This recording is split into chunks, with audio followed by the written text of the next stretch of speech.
Aku bingung ya, gimana ya, kalau aku nasibnya gimana yang jual bakso ya.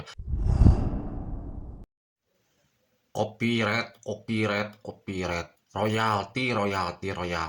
Ini gimana guys? Aku bingung tentang aturan yang satu ini nih. Kemarin aku baca di berita ya, ada pengusaha kita loh, pengusaha yang besar loh. Itu resto yang besar loh, punya karyawan yang banyak loh, bisa mempekerjakan orang yang banyak loh, ngasih makan orang yang banyak loh. Dituntut gara-gara apa guys? Itu miliaran tuntutannya guys, gara-gara apa? Coba, gara-gara muter lagu guys, muter lagu gak ada hak ciptanya guys. Aku bingung ya, gimana ya, kalau aku nasibnya gimana yang jual bakso ya, yang jual mie ayam ya, itu kan bingung ya. Orang-orang yang usaha-usaha kecil kan suka nyetel lagu juga itu di warungnya. Kalau dituntut sampai jutaan gitu gimana bayarnya? Mending di penjara aja gitu. Tapi gimana anak istri masa nggak makan? Bingung loh. Ini aneh kok aturan ini. Coba bayangin aja guys, gimana kok bisa dituntut kayak gitu ya? Kalau aku ini, aku secara pribadi nih, kalau memiliki karya guys, aku publis guys ke publik itu ada resikonya guys. Pasti mau bagaimanapun karya itu dipakai oleh orang yang lain guys. Tapi yang jadi penghasilan aku apa? Pertama kali aku ngejualnya itu ke siapa? Apa aturannya? Apa kontraknya? Berarti itu yang aku pegang. Dan selebihnya itu ya gimana ya? Udah takdir ya. Itu udah resiko guys. Kok kalau kalau nggak maunya karya kita digunakan oleh orang lain ya jangan dipublis lah. Mending karya kita ini di privat aja guys. Contohnya aku ini, misalkan aku bikin video ya, aku kan buat video buat afiliator ya, itu aku publis di afiliator aku, di afiliasi aku ya, di salah satu marketplace. Tapi aku yakin ini suatu saat kalau aku udah gede ini pasti dipakai video aku, makanya aku sebar lagi di media sosial yang aku, di akun-akun aku, di IG, di media sosial yang lain juga, terus di YouTube juga aku pasang loh. Daripada oleh orang lain, ya mending sama aku juga karena aku yakin suatu saat ini pasti dipakai oleh orang lain. Terus mau gimana kalau udah dipakai? Ya udah aja. Toh kita udah adanya penghasilan dari sana, udah adanya keuntungan dari sana. Kok kita mau serakah amat sih orang-orang ini yang gak tahu aku. Bayangin aja guys. Mungkin saja nih banyak loh resto-resto loh. Itu lagunya nggak ngedownload secara free itu. Itu mungkin beli di Spotify atau misalkan beli di website-website yang lain kan itu beli itu kan. Beli kan lagu itu terus disetel itu masih bisa dituntut loh. Mana buktinya katanya kan bingung juga itu gimana. Contoh aja yang zaman dulu aja ya. Misalkan kaset, aku beli kaset. Berarti kan otomatis itu yang punya karya si artis dan si perusahaan yang buatnya kaset itu kan dapat penghasilan dari penjualan kaset. Aku beli kan, aku setel, apakah masih bisa dituntut ya? Gak tahu ya aku itu. Bingung kok aku guys. Ini kok bisa kebablasan kayak gini aturan? Kan padahalnya ini untuk melindungi mereka-mereka ya.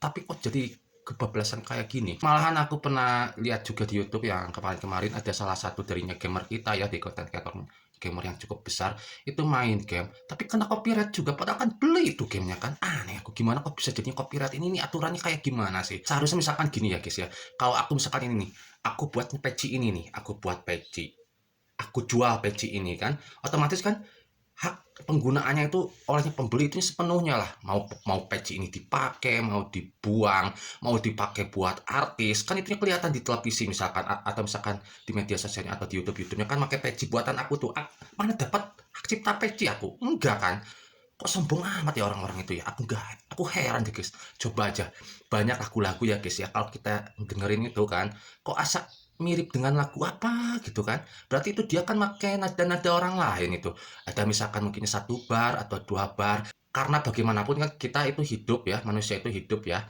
itu kan pasti mendengarkan lagu-lagu orang lain kan terinspirasi dari lagu orang-orang lain. Nah itu apakah itu pelanggaran hak cipta juga kan seharusnya kan? Tapi kan itu ada batasan-batasannya. Berarti kalau menurut aku nih yang bodoh yang gak tahu apa-apa nih dari yang kecil-kecil nih orang-orang kecil ini ya seharusnya kan ada batasan-batasan lah. Kalau misalkan ada sebuah lagu nih contohkan itu ya 2 menit ya kalau kira-kira cuma 10 detik 20 detik ya bukan pelanggaran hak cipta lah itu namanya bukan pencurian hak cipta itu ikut memasarkan itu toh pencipta lagu artisnya perusahaan yang buat lagunya juga kan dapat untung itu rame itu lagu-lagunya itu kan dikenal sama orang-orang itunya banyak yang dengerin misalkan digunakan oleh konten kreator kan itu yang nontonnya itu tuh kan terngiang-ngiang itu lagunya itu kan jadi viral terus kan kalau misalkannya diputar di toko-toko di resto-resto di warung-warungnya kaki lima itu kan jadi viral lagunya kan untung juga dia kan sebenarnya kan aku yakin seperti itu aku aneh kok sombong-sombong amat ya orang zaman zaman sekarang ya gak punya penghasilan gitu atau gimana kan udah kaya mereka ya mereka udah punya miliaran orang-orang itu loh lah kita-kita ini yang ribuan, yang recehan nyarinya tiap hari, mungkin itu ini bisa kena pidana loh. Jadi gimana tuh? Kan bingung kita ya. Mau mau gimana ya? Ini loh, gimana yang punya kebijakan ini gimana nih? Ini solusinya bagaimana nih? Jangan sampai kan ini misalkan ini si kasusnya ini nimpa ke orang-orang yang punya duit lah, aman ya walaupun rugi kan aman, tapi kalau nimpa ke rakyat kecil gimana?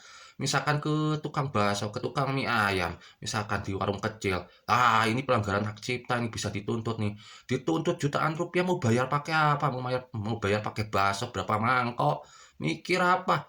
Ini misalkan gak mungkin akan kasihan itu kan kalau untuk orang-orang kecil ya gak apa-apa lah, kan itu berarti nggak adil juga karena suatu saat siapa yang tahu ya rezeki ya si mamang bakso itu atau si mas-mas bakso itu jadi gede, jadi terkenal, punya toko yang gede, blek, langsung dituntut jutaan, bangkrut lagi guys, padahal karyawannya banyak.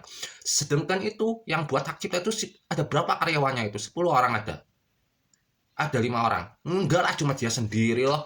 Lagian pula kalau misalkan nuntut itu apa dia dapat itu misalkan pas nuntut pas 10 miliar itu dapat 10 miliar itu enggak akan lah, perusahaan labelnya yang dapat gede itu dia dimanfaatin aja itu namanya itu. Aku tahu ini semuanya ini gara-gara Pulus guys. Wong ini dunia orang-orang udah kaya kok masih sombong nyari uang-uang receh ya aneh ini. Ini gede loh dampaknya loh, gede loh dampaknya loh. Ini masalah royalti ini gede loh dampaknya. Ke orang-orang yang kecil juga jadi takut pakai lagu-lagu, gak akan pakai lagu-lagu lagi, gak akan dibeli lagi, gak akan didengerin lagi, gak ini jadi dampaknya ini ke depannya gimana kalian mau nyari nafkah kalian? Susah loh, gak akan ada yang make. Mending make lagu luar negeri toh, gak akan diketahui juga sama penciptanya di luar negeri kan.